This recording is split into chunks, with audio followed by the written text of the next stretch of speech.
Chosen one, listen carefully. They hired the diggers.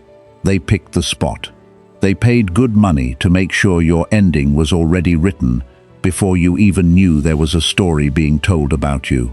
And last night, the ground finally opened, just not under you. Let that land for a second, because it's not a metaphor you're supposed to rush past. Somewhere, in a conversation you were never invited to, someone said your name the way people say a problem they think they've already solved. They called it handled. They called it done.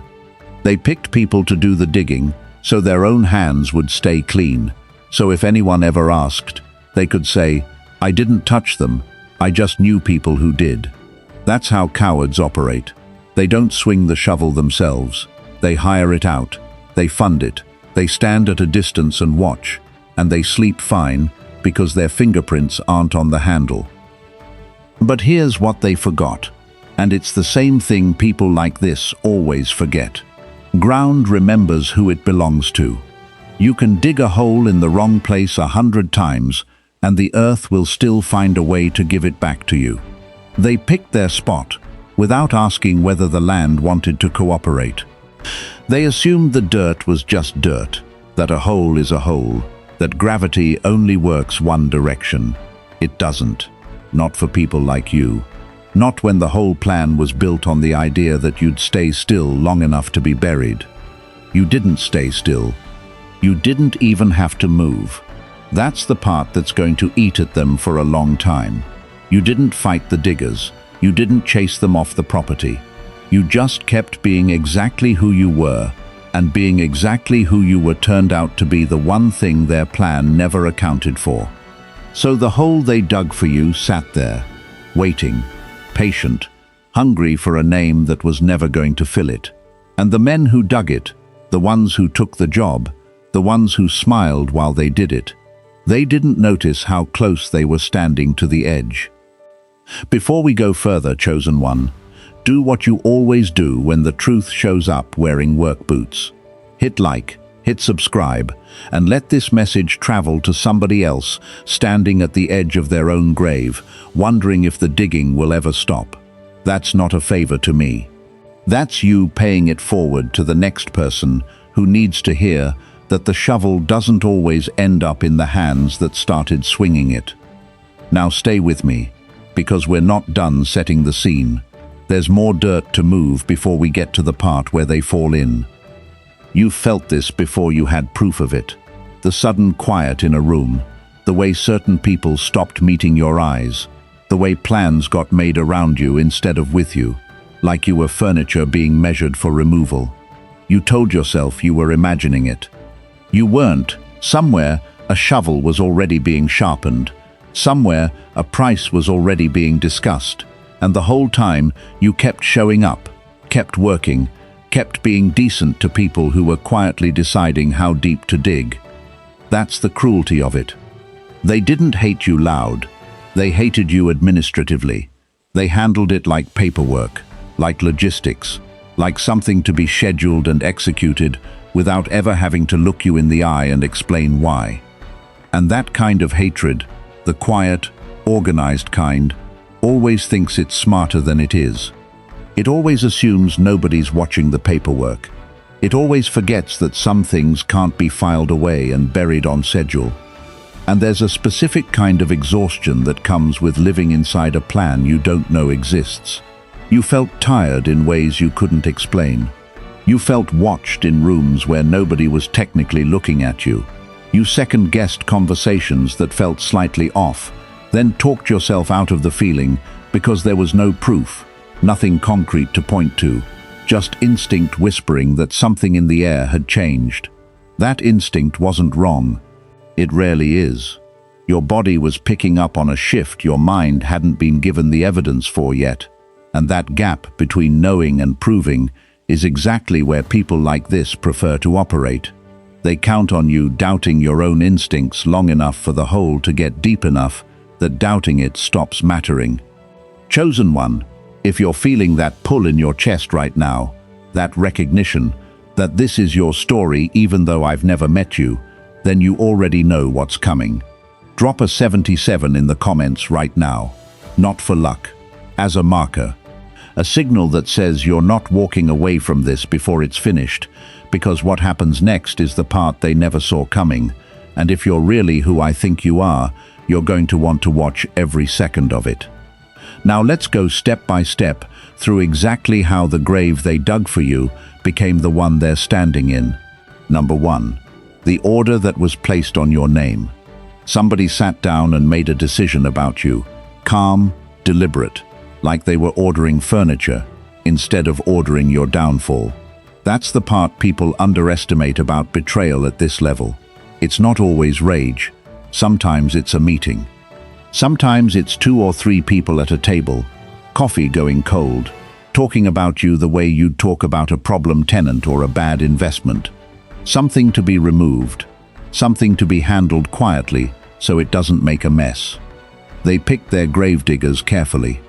Not the loud ones, the quiet ones, the ones who wouldn't ask too many questions, who'd take the job because it paid, because it flattered them to be trusted with something important, because being handed a shovel by someone powerful felt like being handed status. They didn't need to be told the whole plan, they just needed to be told where to dig and when. Think about what that means for a second. It means somebody looked at your life, your name, your future, and decided it was worth outsourcing your destruction to people who didn't even know you. That's how little you meant to them as a person, and how much you meant to them as an obstacle. You weren't hated, you were inconvenient. And inconvenient things in their mind get buried, not confronted. Here's what they didn't calculate. Every order like that leaves a trail. Every conversation held behind a closed door still has to pass through hands, through phones, through people who eventually get uncomfortable holding a secret that heavy. You can order a grave dug in silence, but you can't order silence to stay silent forever. Somebody always talks. Somebody always slips. Somebody always decides, usually much later than they should have, that they don't want their name attached to what's in that hole. That's the first crack in a plan like this, and it happens before the first shovel of dirt even moves. The order itself becomes evidence. The meeting itself becomes a liability. They thought they were being efficient, clean, careful. What they were actually doing was creating a paper trail made of memory, made of guilty glances, made of people who remember exactly whose idea this was the second things go wrong for them. And things always go wrong for people who think cruelty is the same as control.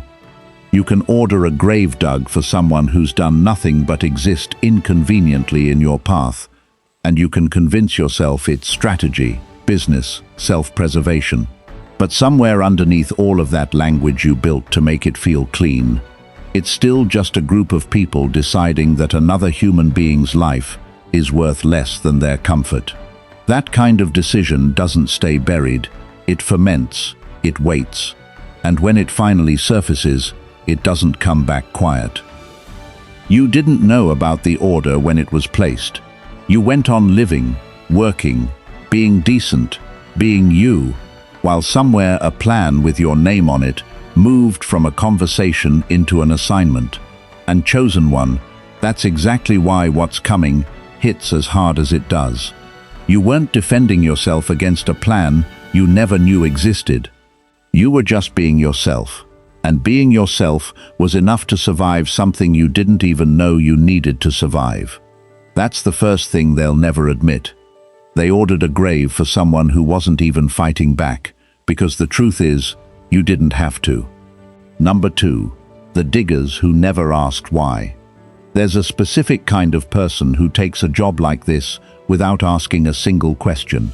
Not because they're loyal, because they're empty enough to fill with whatever purpose someone else hands them.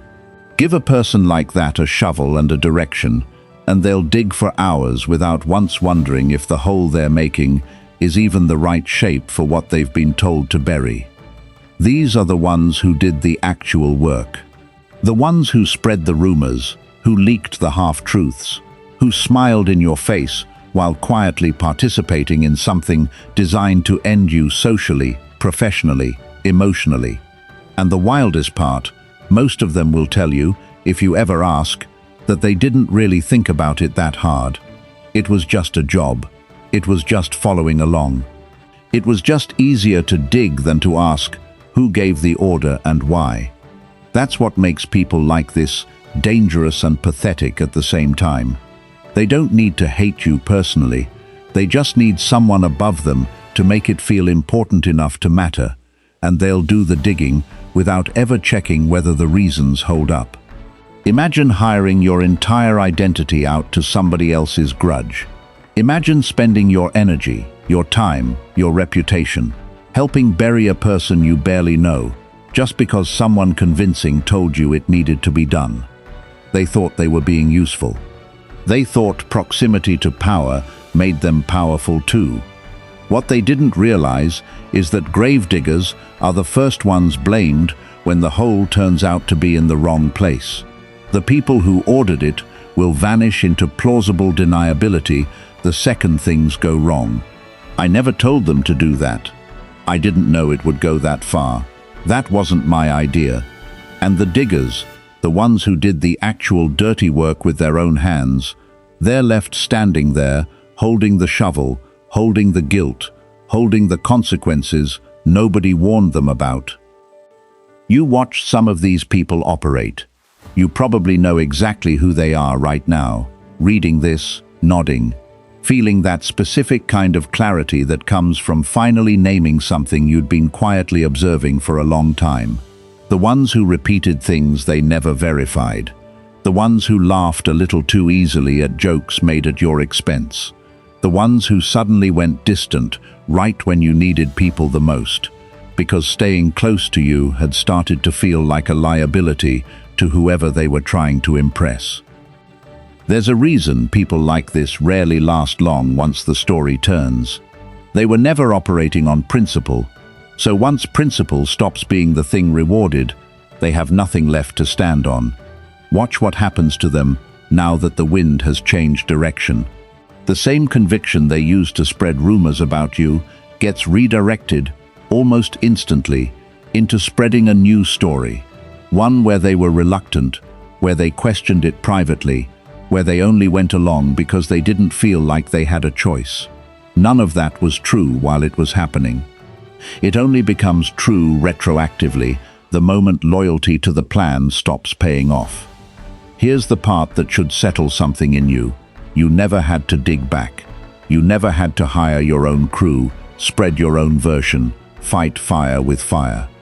You just had to keep being who you actually are, because that's the one thing a rumor can't survive contact with for very long.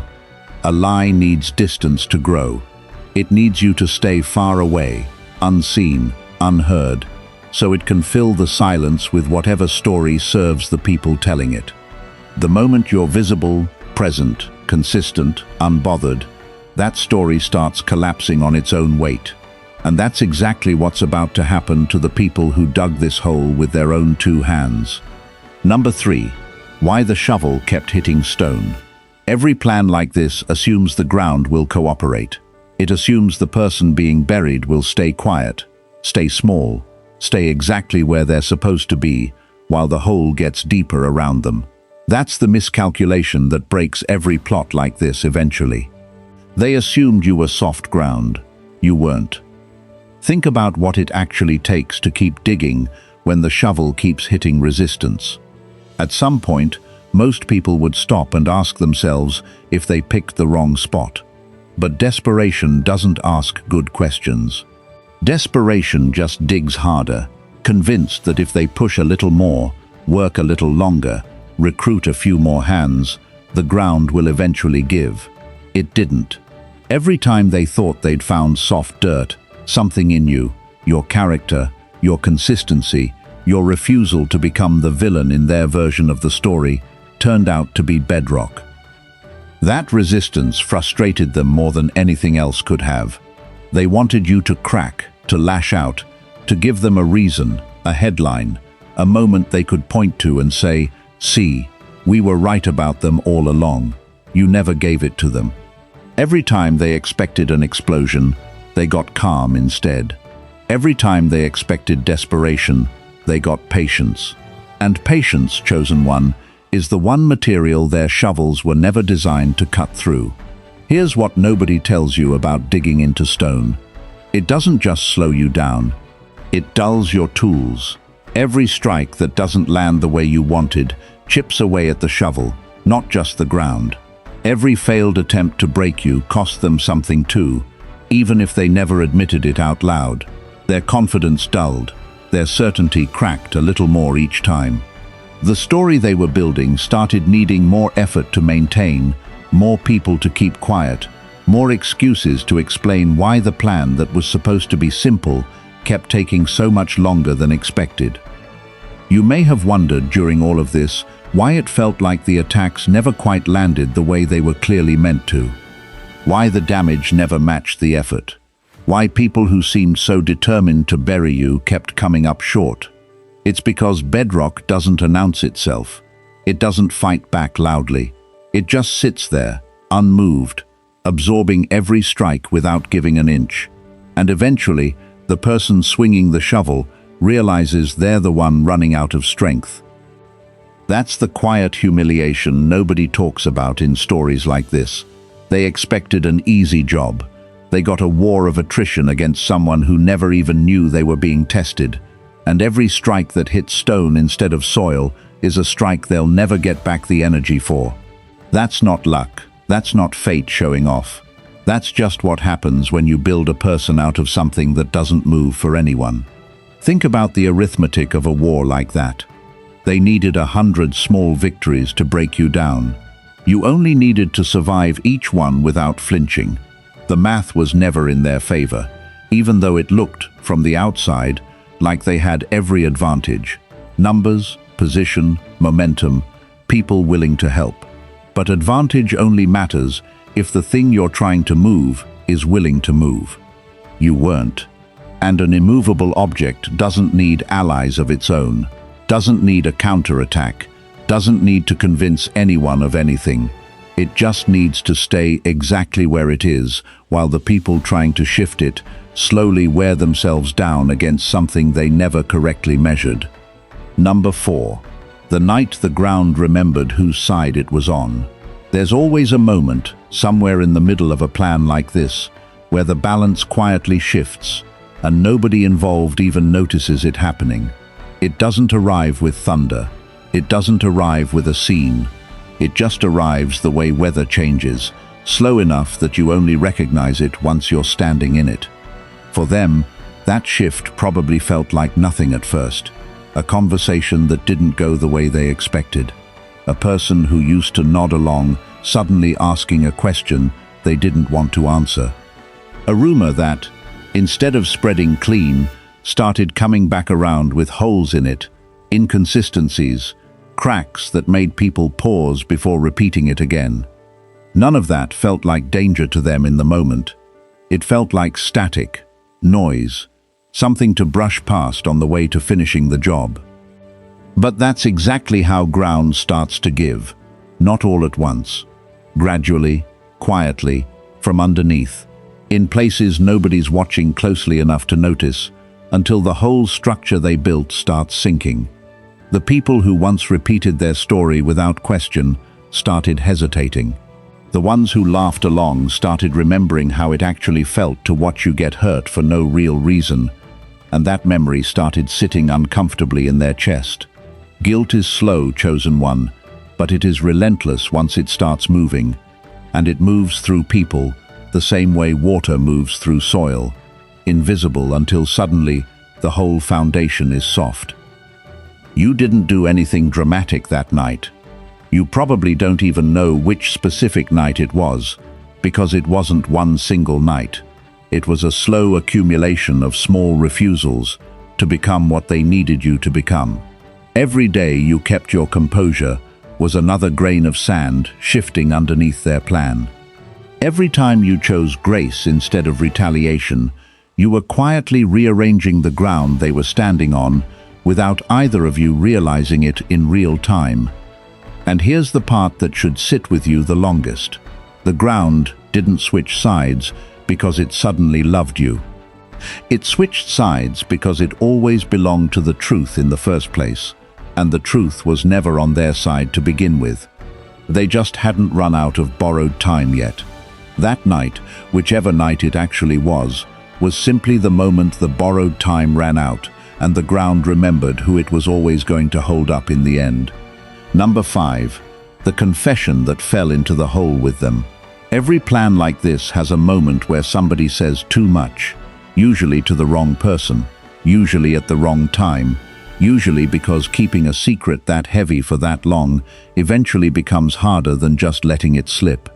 Somebody always confesses, not out of guilt necessarily, not at first. Sometimes it's pride. Sometimes it's the need to feel important enough to have been part of something. Sometimes it's just carelessness, a sentence said in the wrong room to the wrong set of ears. Whatever the reason, it happens. And once it happens, the whole architecture of denial they built starts collapsing from the inside. Because now the story isn't something they can control anymore. It's something that exists outside of them, moving through other people's mouths, gathering detail, gathering context, gathering the kind of specificity that makes a lie impossible to walk back. Think about what that means for the people who thought they were being careful. They spent so much energy making sure you never found out, controlling what you saw, controlling what you heard, and they never accounted for the possibility that the danger wasn't going to come from you at all. It was going to come from inside their own circle, from someone who couldn't hold the weight of what they'd done, from someone who needed to talk about it just to make it feel less heavy. That confession, once it's out, doesn't stay contained. It moves the way water moves, finding every crack, filling every space it's given. People who were only half involved suddenly find themselves being asked direct questions they can't dodge anymore. People who thought their names were safely kept out of it discover they were mentioned specifically, clearly, undeniably. And the story that was supposed to end with you disappearing quietly instead ends with them being the ones who have to explain themselves. You didn't have to dig for that confession. You didn't have to investigate, confront, or demand answers. You just had to keep living your life honestly enough that when the truth finally did surface, it had nowhere else to land except exactly where it belonged. That's the difference between people who build their position on lies and people who build theirs on consistency. Lies need permanent maintenance. Consistency just waits. There's something almost mathematical about how these things surface. A secret can be held by one person almost indefinitely. 2 people, it starts to get risky. 3 or more, and it's really only a matter of time, because every additional person who knows something is another set of moods, another set of relationships, another set of moments where the weight of it becomes too heavy to carry silently anymore.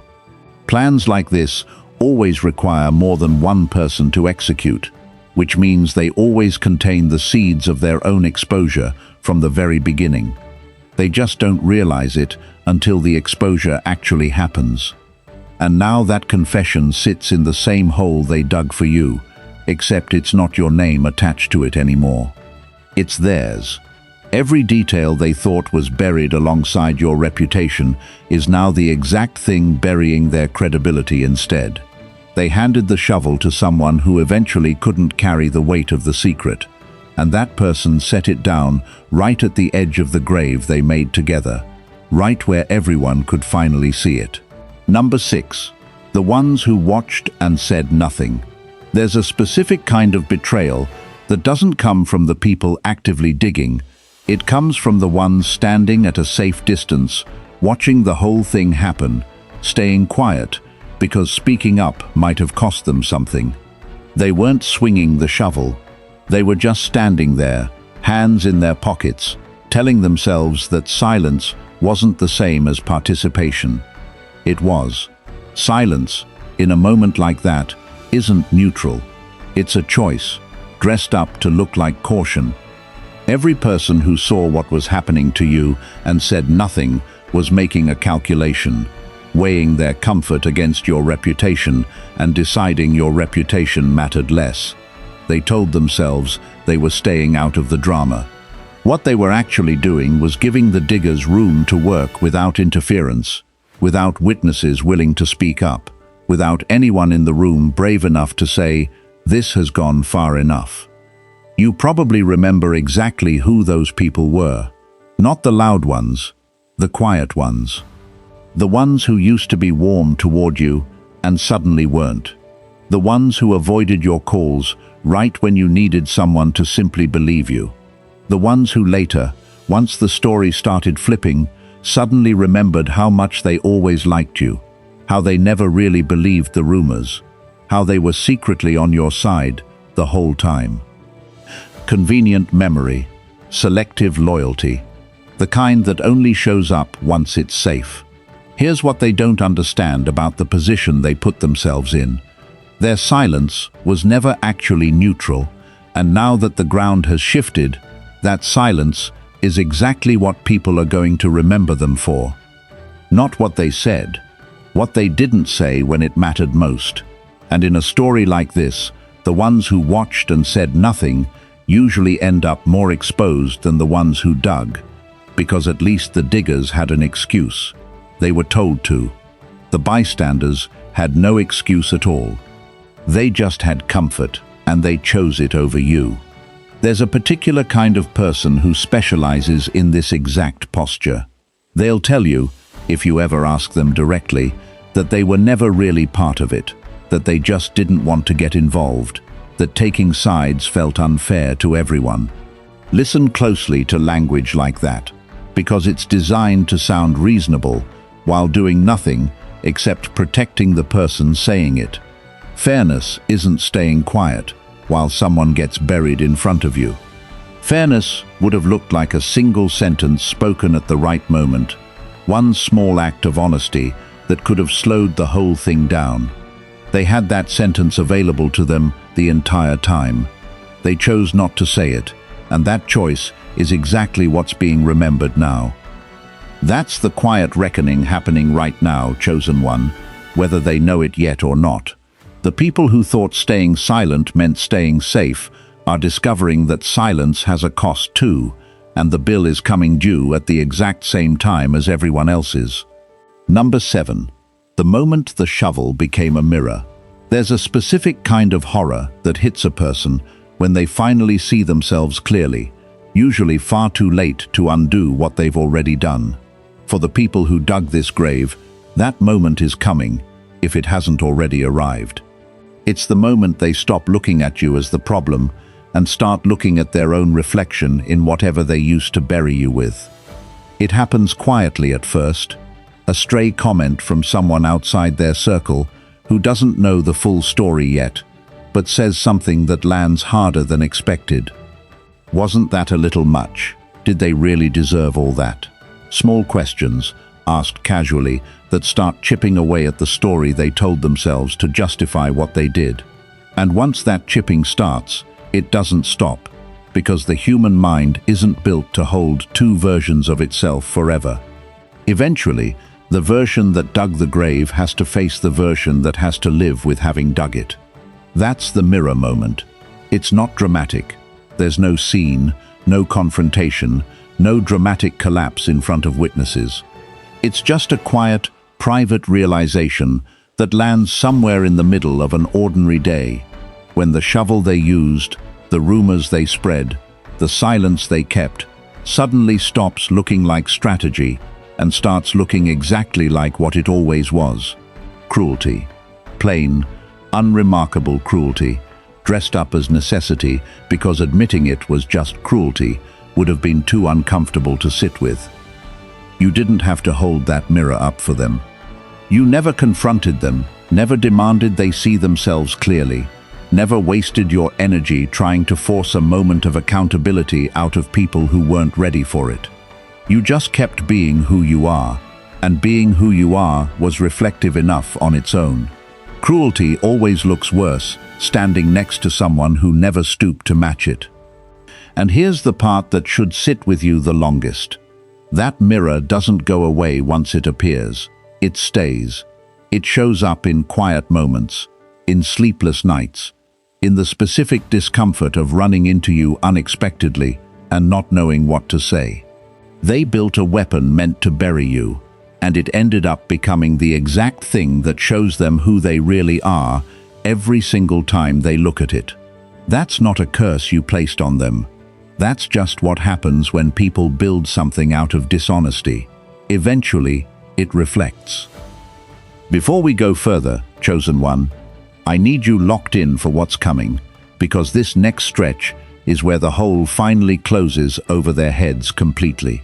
If you've felt every word of this so far, if this is your story wearing someone else's names, drop 77 in the comments right now, so I know you're still with me. And if this message is doing for you what it's meant to do, cutting through the noise, naming what you already knew, consider showing it with a super thanks. It's not required. It just keeps messages like this reaching the next person standing at the edge of a hole they didn't dig. Now let's finish this. Number 8. Why they can't climb out. Once a hole gets deep enough, the physics of it change completely. It's not about strength anymore. It's about angle, about leverage, about whether there's anything solid left to grab onto on the way up. And the people who dug this one for you made a mistake that's going to cost them more than they realize. They dug it too deep to climb out of alone, and they dug it in a place where nobody's willing to lower a rope. Think about the position they're actually in right now. Every person they used to bury you is a person who now knows exactly what they're capable of.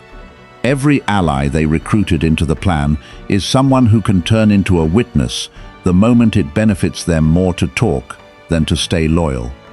They built their entire plan on the assumption that everyone involved would stay quiet forever, that loyalty among people digging a grave together would hold indefinitely. It never does.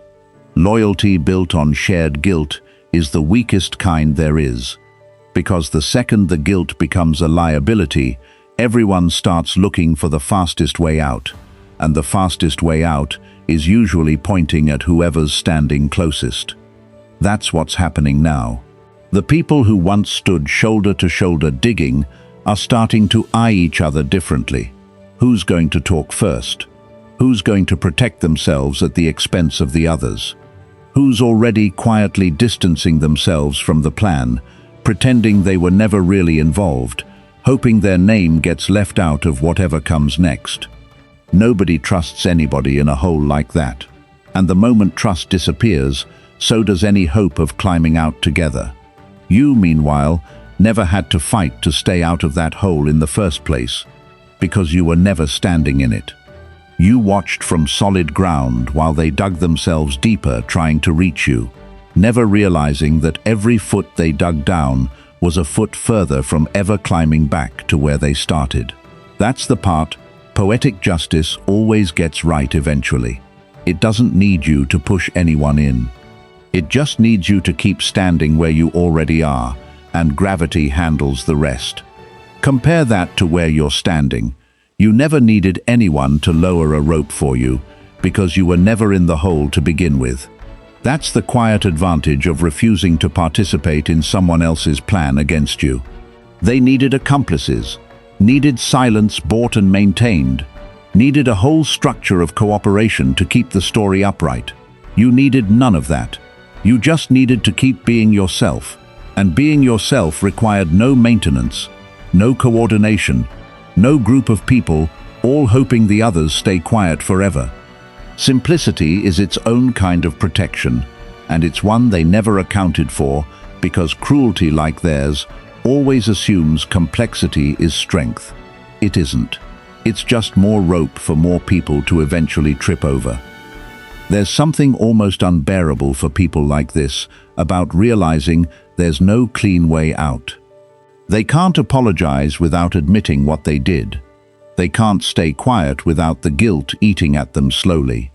They can't blame each other without exposing the whole plan to people who were never supposed to know it existed. Every option left to them makes things worse, and that's exactly what happens when you build your entire strategy around burying someone instead of just leaving them alone. There's no dignified way to climb out of a hole you dug with your own hands for someone who never deserved to be in it. Number 9. The gravediggers turning on each other. There's an old truth about people who commit wrongdoing together. It only takes one loose thread before the whole group starts unraveling from the inside, because nobody trusts the others enough to believe they'll keep the secret when the pressure gets real. And the pressure is real now. Somebody's already talking, somebody's already distancing themselves, somebody's already rehearsing the version of events where they were barely involved, where it was really someone else's idea, where they just went along with it because they didn't know how deep it would go. That kind of unraveling doesn't happen quietly. It happens in whispered accusations, in group chats that suddenly go cold, in old friendships that crack under the weight of who's willing to protect who. The same people who once laughed together while planning your downfall are now looking at each other with something closer to suspicion than loyalty, because everyone knows that when something like this finally comes fully into the light, somebody's going to be positioned as the one who's most responsible, and nobody wants that person to be them. Imagine being on the inside of that collapse. Imagine watching people you trusted with something this heavy start rewriting the story in real time to protect themselves, even if it means throwing you, the original digger, the one who came up with the idea, directly under whatever's coming. That's not loyalty breaking down slowly. That's loyalty that was never real to begin with, revealing itself the moment the cost got too high to keep pretending. You didn't cause this collapse directly, and that's exactly the point. You never had to turn them against each other. Guilt does that on its own, every single time, because people who build alliances out of shared wrongdoing are building on ground just as unstable as the grave they dug for you. The same instability that made the hole cave in on itself is the same instability now tearing their partnership apart from the inside. Picture the specific discomfort of a group chat that used to be full of easy jokes and casual cruelty, now going quiet for hours at a time because nobody wants to be the first one to say something that could be screenshotted later. Picture phone calls that used to be relaxed, turning careful, clipped, everybody choosing their words like a lawyer might be listening. That's what guilt shared among people who never really trusted each other in the first place looks like once the pressure arrives. It doesn't bring them closer together. It pulls them apart at exactly the moment they need each other most, because the thing holding them together was never loyalty. It was convenience, and convenience evaporates the second it stops being convenient. And here's what should settle something in you as you watch this happen from a distance. This isn't about revenge, and it never needed to be. You didn't have to expose anyone, didn't have to leak anything, didn't have to play any part in the unraveling that's currently happening among the people who thought they were untouchable together. All you had to do was survive the plan long enough to watch it fall apart under its own weight, because plans built on cruelty and secrecy always eventually turn on the people who built them. That's not karma showing off. That's just what happens when the foundation was never solid to begin with. Number 10. The audience that showed up for your funeral and found a different show. They wanted an audience for this. That's the part people forget about plans like this. It's rarely just about the destruction itself. It's about being seen destroying you, about having witnesses to their version of the story, about making sure enough people watched your downfall that the narrative would stick without anyone needing to question it later. They didn't just want you gone, they wanted an audience to confirm they were right to want it. So they gathered quietly, gradually, through conversations and comments and carefully placed doubts, they built a small crowd of people ready to watch you fall, ready to nod along, ready to say, "I always had a feeling about them," the moment the story broke the way they expected it to. That crowd showed up. They were there, watching, waiting, primed for the ending they'd been promised. And instead, they watched something else entirely. They watched the story flip in real time, watched the people who orchestrated it start scrambling instead of celebrating, watched the confident narrative they'd been fed start falling apart under its own contradictions. That's a specific kind of humiliation, chosen one, being an audience member who shows up expecting a funeral and ends up watching the hosts get buried instead. Nobody forgets that. Nobody unsees that. Here's what makes it worse for them. An audience that watches a plan collapse doesn't just quietly disperse and forget about it. They talk. They remember. They tell other people what they saw, and the story that spreads afterward isn't the one that was originally planned. It's the true one. The one where the people who orchestrated your downfall ended up demonstrating exactly the kind of character they accused you of lacking.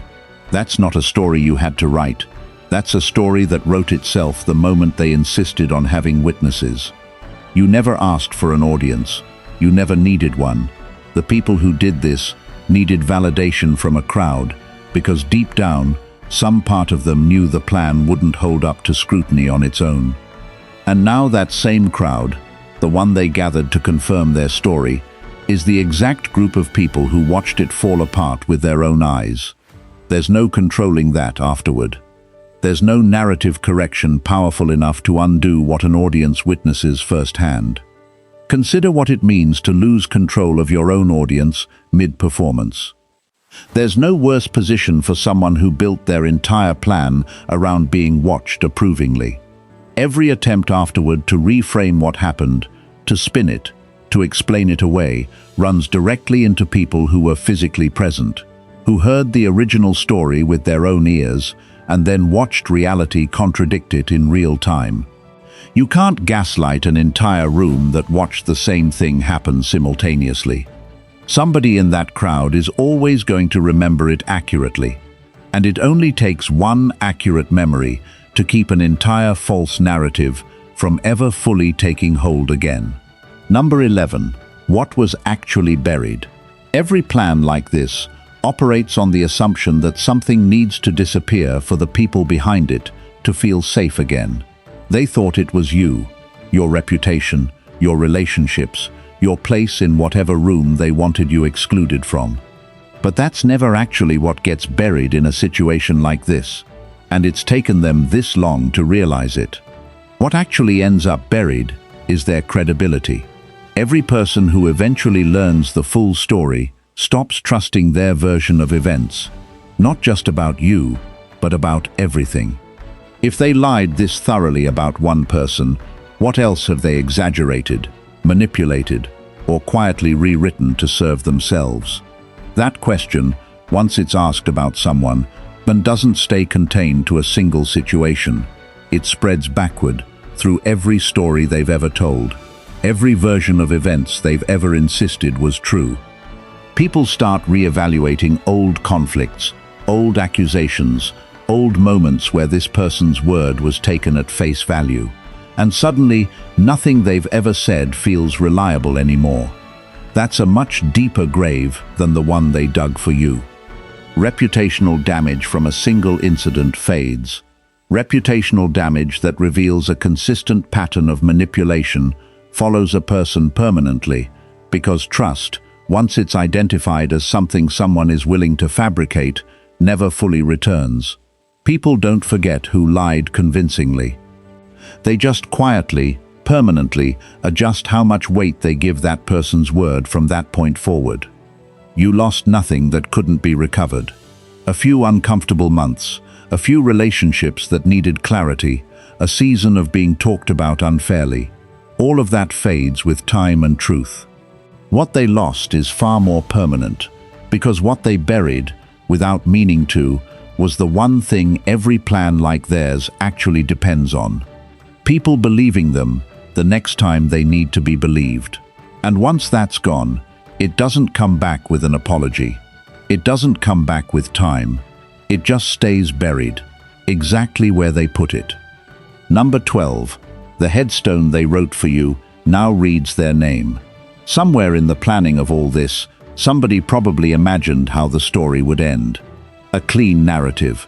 You, discredited, quiet, gone from the rooms that mattered, while they moved forward untouched, maybe even a little admired for having handled a difficult situation.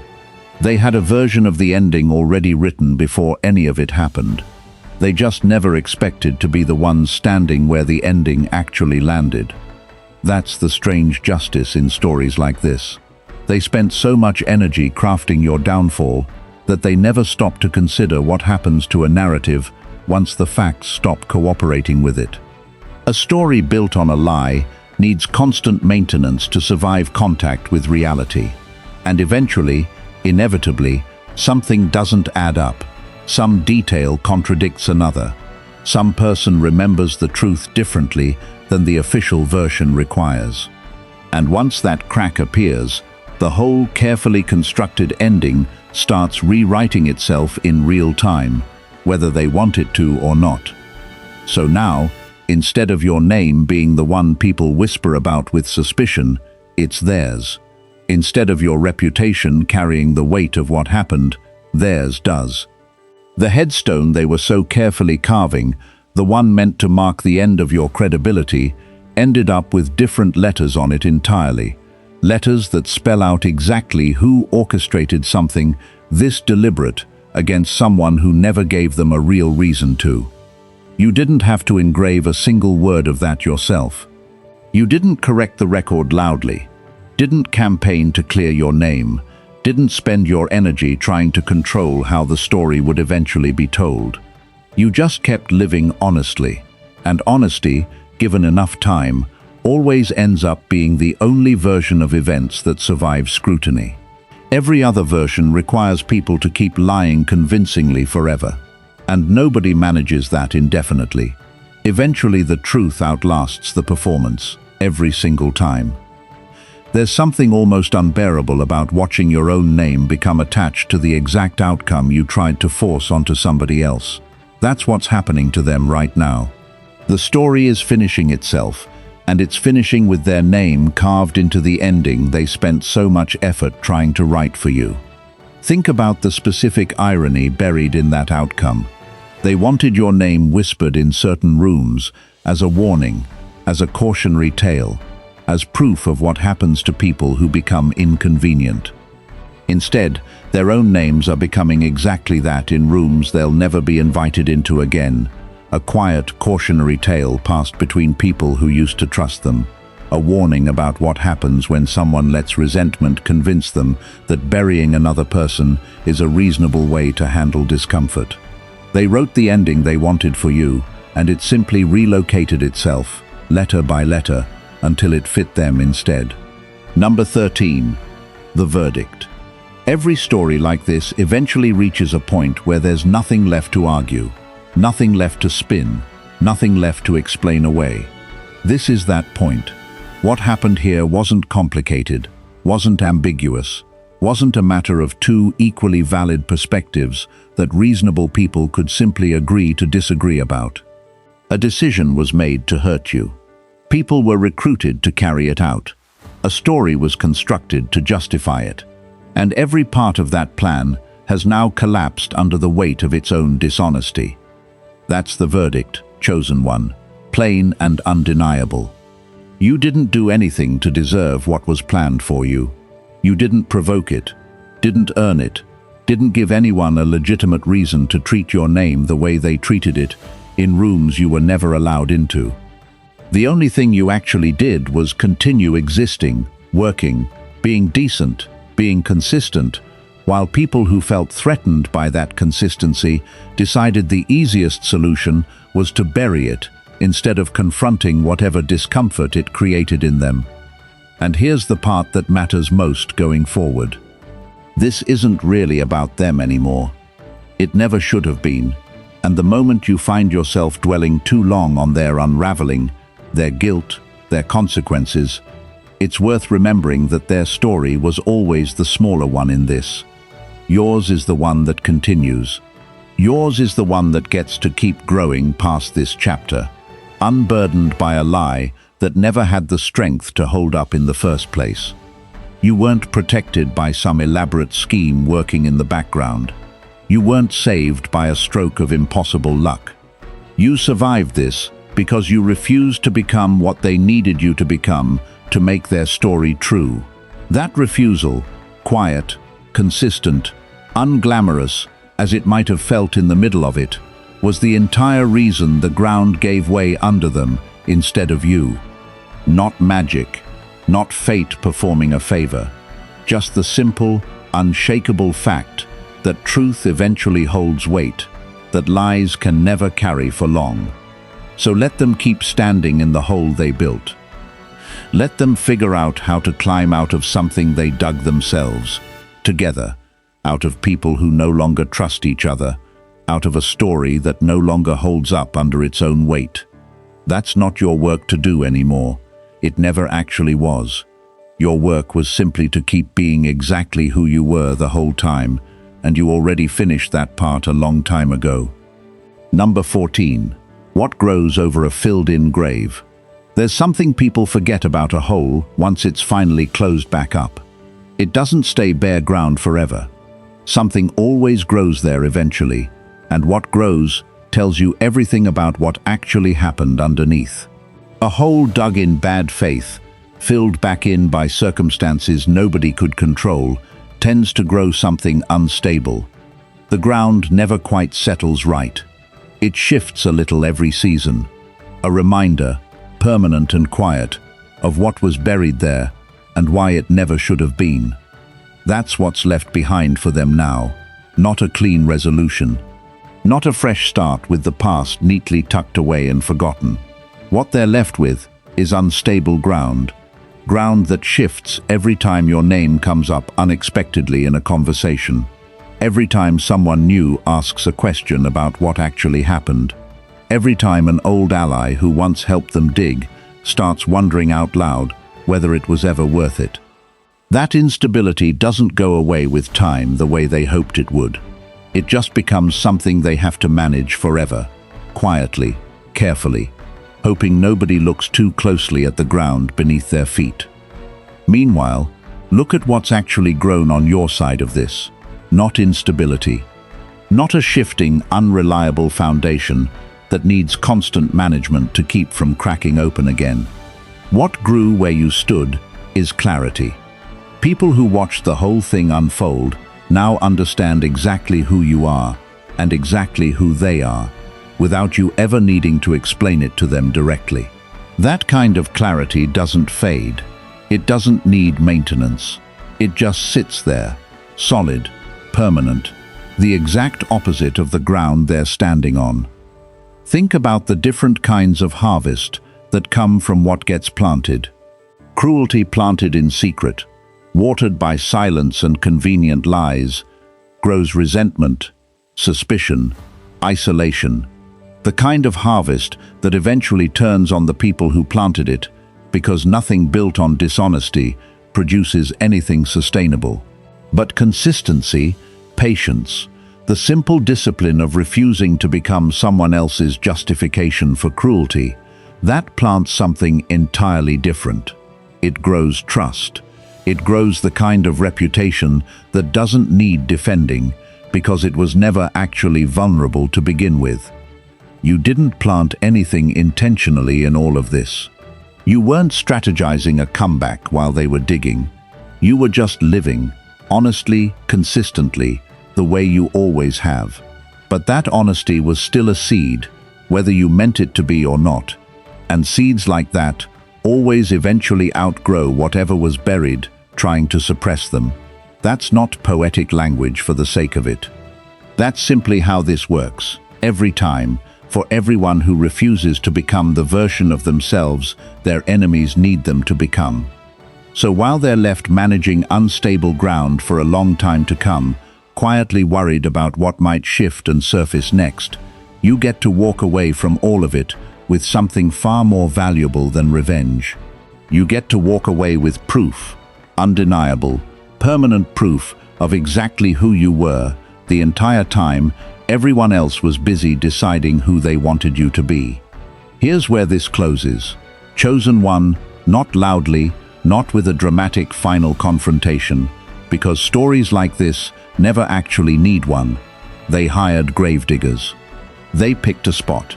paid for shovels, convinced themselves the ground would cooperate with a plan built on nothing but convenience and cruelty. And the ground didn't cooperate. It never does, not for plans built that way. It held its shape right up until the moment it gave way completely. And when it finally did, it wasn't your name that went into it. Everything that's happened since then, the confession nobody meant to make, the silence that turned out to be louder than any accusation, the audience that showed up expecting one ending and witnessed a completely different one, the diggers turning on each other the second the guilt got too heavy to carry alone. None of that required anything from you, except staying exactly who you were. That's the part worth sitting with longest. You didn't win this by fighting harder than they attacked. You won it by refusing to become smaller than the truth required you to be. They're still down there, chosen one, figuring out how deep it actually goes, figuring out who's willing to climb out first, and who's going to be left holding the shovel when the last of it finally surfaces. That's their work now. It was never yours to finish. Yours was finished the moment you decided not to become the person their story needed you to be, and you finished it a long time before any of this became visible to the rest of the world. If this landed exactly where it needed to, if you felt every part of this the way it was meant to be felt, let it be known. Hit like, hit subscribe, and drop that 77 one more time before you go, because somewhere out there right now, someone else is standing near the edge of a hole they didn't dig, wondering if the ground is ever going to hold. Let them know it will. Thanks for watching, Chosen One. We'll see you in the next one. Until then, take care and goodbye.